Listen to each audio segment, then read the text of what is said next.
attempting to play Xcom 2.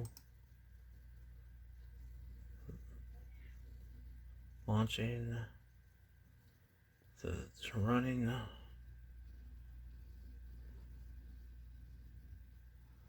This pops up. 2K launcher.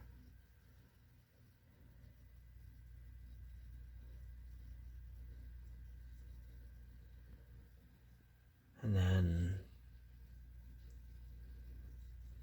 nothing.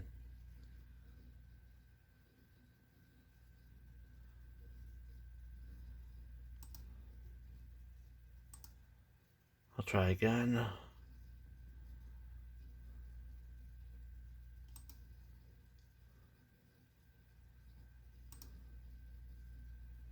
Launching.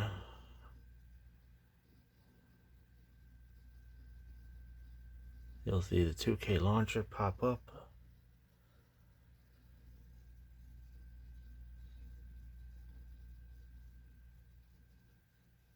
And nothing. Done this many times, it just keeps on doing the same thing. No matter what I do. Same thing with Chimera Squad. Press play. It'll bring up a launcher, 2K, and it will disappear after about 3 seconds or so, and then nothing.